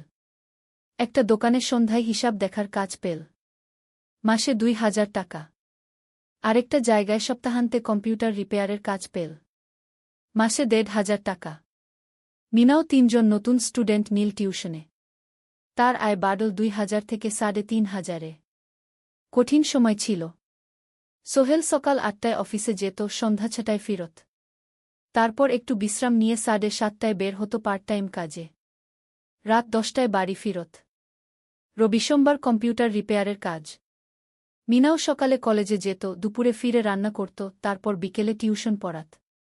রাতে খাওয়া দাওয়ার পর পড়াশোনা করত। দুজনেরই শরীর খারাপ হতে শুরু করল। সোহেল একদিন অফিসে অজ্ঞান হয়ে পড়ে গেল। ডাক্তার দেখাতে নিয়ে গেল। ডাক্তার বলল, অতিরিক্ত পরিশ্রম, শরীরে পুষ্টির অভাব, ঠিকমতো খাচ্ছেন না মনে হচ্ছে গি। সত্যি কথা, খরচ বাঁচাতে সোহেল আর মিনা অনেক সময় কম খেত। মাংস মাছ কিনত সপ্তাহে একদিন, বাকি সময় শাকসবজি, ডাল। মিনা সোহেলকে বলল, আর নয় সোহেল, তুমি এভাবে নিজেকে শেষ করে ফেলছ। আমার পড়াশোনা বন্ধ করে দিই, আমি ফুল টাইম চাকরি করি গি। না, সোহেল জোর দিয়ে বলল, তোমার পড়াশোনা বন্ধ হবে না। আরও মাত্র 6 মাস বাকি, তুমি গ্রাজুয়েট হবেই গি। কিন্তু তুমি আমি ঠিক হয়ে যাব, চিন্তা করো না গে। কিন্তু পরিস্থিতি আরও খারাপ হলো যখন সোহেলের মায়ের অসুখ হল। হার্টের সমস্যা। হাসপাতালে ভর্তি করতে হল। খরচ 50,000 টাকা। সোহেলের হাতে এত টাকা কোথায়? সে করিম মামার কাছে ধার চাইল। করিম মামা 20,000 টাকা দিলেন। বাকি 30,000 টাকা সোহেল একটা এনজিও থেকে ঋণ নিল। সুদের হার মাসে 2%। মায়ের চিকিৎসা হল, তিনি সুস্থ হয়ে গেলেন। কিন্তু সোহেল এখন ঋণের বোঝায় পড়ে গেল। প্রতি মাসে 3,000 টাকা করে কিস্তি দিতে হবে। সেই রাতে সোহেল আর মিনা বিছানায় শুয়ে কথা বলছিল। সোহেল বলল, মিনা, আমি মনে হয় ভুল করেছি। শহরে এসে বিয়ে করে তোমাকে কষ্টে ফেলেছি গু। মিনা তার হাত ধরল। না সোহেল, তুমি ভুল করনি। জীবনে এরকম খারাপ সময় আসে, কিন্তু এটা কাটিয়ে ওঠাই হলো আসল শক্তি। আমরা একসাথে আছি, একসাথে থাকব, সব কিছু ঠিক হয়ে যাবে। মিনার কথায় সোহেল একটু সাহস পেল। হ্যাঁ, হাল ছাড়া যাবে না। 10ম অধ্যায়, আলোর দিকে। 3 মাস পরে পরিস্থিতি একটু ভালো হতে শুরু করল। আলী সাহেবের কোম্পানি একটা নতুন প্রজেক্ট পেল, একটা স্কুল বিল্ডিং বানানোর কাজ। কোম্পানি আবার স্থিতিশীল হতে শুরু করল। আলী সাহেব সোহেলকে ডেকে বললেন, সোহেল, আমি তোমার কঠোর পরিশ্রম দেখেছি। খারাপ সময়েও তুমি কোম্পানি ছেড়ে যাওনি। আমি কৃতজ্ঞ। আজ থেকে তোমার বেতন আবার 15,000 টাকা। সোহেল খুশি হয়ে গেল। ধন্যবাদ স্যার।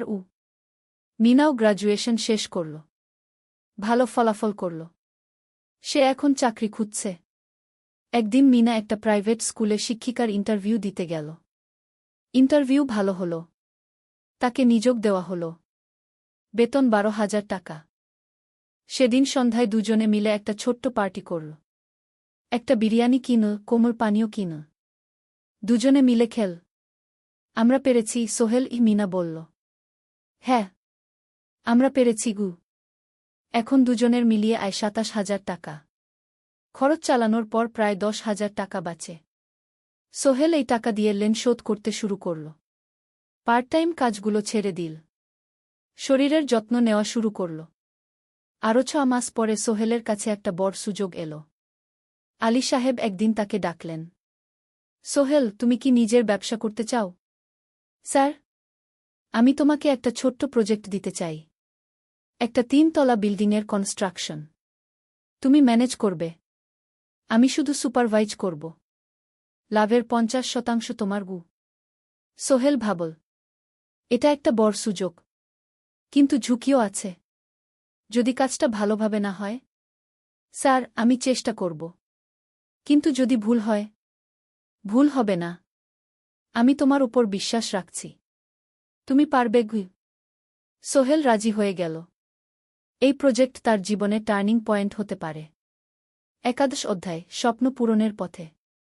পরের 6 মাস সোহেল খুব কঠোর পরিশ্রম করল। প্রজেক্টটা ম্যানেজ করা সহজ ছিল না। শ্রমিক নিযোগ, ম্যাটেরিয়াল কেনা, কাজের তদারকি, সময়মতো কাজ শেষ করা, সব দায়িত্ব তার। প্রথম 2 মাস খুব চাপের মধ্যে গেল। একদিন একজন শ্রমিক কাজ করতে গিয়ে আহত হল। সোহেল তাকে হাসপাতালে নিয়ে গেল, তার চিকিৎসার খরচ দিল। এতে প্রজেক্টের বাজেট একটু বাড়ল, কিন্তু সোহেল জানত এটা করা দরকার। আরেকদিন ভুল ম্যাটেরিয়াল ডেলিভারি হল। সোহেল সেগুলো ফেরত পাঠাল, সঠিক জিনিস আনাল। এতে 3 দিন দেরি হল, কিন্তু কাজের মান ঠিক রইল। মিনা তাকে সবসময় সাপোর্ট করছিল। সে এখন চাকরিতে স্থিতিশীল। স্কুলের বাচ্চারা তাকে পছন্দ করে। প্রিন্সিপাল তার কাজে খুশি। প্রজেক্ট শেষ হল 6 মাসে। সময়মতো, বাজেটের মধ্যে। বিল্ডিংয়ের মালিক খুব খুশি হলেন। তিনি আলী সাহেবকে ধন্যবাদ দিলেন। আলী সাহেব বললেন, ধন্যবাদ আমাকে না, এই ছেলেকে দিন। সোহেল পুরো প্রজেক্ট ম্যানেজ করেছে গু। প্রজেক্ট থেকে মোট লাভ হল 3 লাখ টাকা। সোহেল পেল 1.5 লাখ টাকা। তার জীবনে এত টাকা এই প্রথম। সে করিম মামার ঋণ শোধ করল। এনজিওর বাকি ঋণ শোধ করল। তারপর তার মাকে 50,000 টাকা পাঠাল। মা দিয়ে গ্রামের বাড়িটা একটু মেরামত করাল, বোন ঋতুর জন্য একটা ল্যাপটপ কিনল। বাকি টাকা দিয়ে সোহেল একটা ব্যাংক অ্যাকাউন্টে জমা রাখল ভবিষ্যতের জন্য। আলী সাহেব সোহেলকে আরও 2টো প্রজেক্ট দিলেন। এবার একটু বড়। সোহেল আত্মবিশ্বাসের সাথে সেগুলোও শেষ করল। 2 বছর পরে সোহেল সিদ্ধান্ত নিল, এবার নিজের কোম্পানি খোলার সময় এসেছে। দ্বাদশ অধ্যায়, নতুন শুরু। সোহেল তার সব জমানো টাকা দিয়ে একটা ছোট্ট অফিস ভাড়া নিল। 2 রুমের অফিস। একটা রুমে কাজের জায়গা, আরেকটায় ছোট্ট মিটিং রুম। অফিসের সামনে একটা বোর্ড লাগাল, সোহেল কনস্ট্রাকশন অ্যান্ড ডেভেলপমেন্ট ই। মিনা তাকে সাহায্য করছিল। সে অফিসের অ্যাকাউন্টস দেখত সন্ধ্যায় স্কুল থেকে ফিরে। দুজন মিলে একটা টিম। প্রথমে ছোট ছোট কাজ নিল। বাড়ি মেরামত, দোকান সংস্কার, ছোট বিল্ডিং কনস্ট্রাকশন। কাজের মান ভালো রাখার চেষ্টা করল। সময়মতো শেষ করল। দাম ন্যায্য রাখল। ধীরে ধীরে সোহেলের সুনাম ছড়িয়ে পড়ল। মানুষ তাকে বিশ্বাস করত। তার কাছে নতুন নতুন কাজ আসতে লাগল। প্রথম বছর খুব কষ্ট হল। কখনো লাভ হতো, কখনো লস। কিন্তু সোহেল থেমে থাকল না। সে শিখতে লাগল ব্যবসা কিভাবে চালাতে হয়। দ্বিতীয় বছরে পরিস্থিতি ভালো হল। সোহেল এখন 3 জন স্থায়ী কর্মচারী নিযোগ দিল। একজন ইঞ্জিনিয়ার, একজন সুপারভাইজার, একজন অফিস সহায়ক। তৃতীয় বছরে একটা বড় প্রজেক্ট পেল। একটা স্কুল বিল্ডিং বানানোর কাজ। 5 তলা বিল্ডিং। সোহেল পুরো মনোযোগ দিয়ে কাজটা করল। শ্রমিকদের ভালো বেতন দিল, ভালো ম্যাটেরিয়াল ব্যবহার করল, সময়মতো কাজ শেষ করল। স্কুল কর্তৃপক্ষ খুব খুশি হল। তারা সোহেলের কাজের প্রশংসা করল। এই প্রজেক্ট থেকে সোহেল প্রায় 5 লাখ টাকা লাভ করল। এই টাকা দিয়ে সে আরও ভালো একটা অফিস নিল। আরও কর্মচারী নিযোগ দিল। এখন তার কোম্পানিতে 10 জন স্থায়ী কর্মচারী। প্রজেক্ট অনুযায়ী আরও শ্রমিক নিযোগ দেওয়া হয়। ত্রয়োদশ অধ্যায়, পরিবার। এদিকে সোহেল আর মিনার সংসারেও খুশির খবর এল। মিনা গর্ভবতী। 9 মাস পর তাদের একটা মেয়ে হল। নাম রাখল সারা। সারা যখন জন্মাল, সোহেলের মা আর বোন চট্টগ্রামে এল। মা 1 মাস থেকে গেলেন। মিনাকে সাহায্য করলেন। সোহেল এখন একটা বড় ফ্ল্যাট ভাড়া নিয়েছে। 3 রুমের ফ্ল্যাট। একটা রুমে সোহেল মিনা, একটায় সারা, আরেকটায় অতিথি রুম। মায়ের জন্য সোহেল সিদ্ধান্ত নিল তাকে চট্টগ্রামে নিয়ে আসবে। গ্রামে একা থাকা ঠিক না। কিন্তু মা রাজি হলেন না। না বাবা, আমি গ্রামেই থাকব। এখানে আমার পরিচিত মানুষ আছে। তোর বোনকে নিয়ে যা। ও ঢাকায় পড়ছে, চট্টগ্রামে এনে ভালো কোথাও ভর্তি করিয়ে দেগি। সোহেল তাই করল। ঋতুকে চট্টগ্রাম বিশ্ববিদ্যালয়ে ভর্তি করিয়ে দিল। ঋতু এখন সোহেলের ফ্ল্যাটে থাকে, বিশ্ববিদ্যালয়ে পড়ে। সোহেলের মনে হল তার জীবন এখন পরিপূর্ণ। স্ত্রী, মেয়ে, বোন সবাই তার কাছে। ব্যবসা ভালো চলছে। মা গ্রামে সুখে আছেন। চতুর্দশ অধ্যায়, সফলতার শিখরে। 5 বছর কেটে গেল। সোহেল এখন একজন সফল উদ্যোক্তা।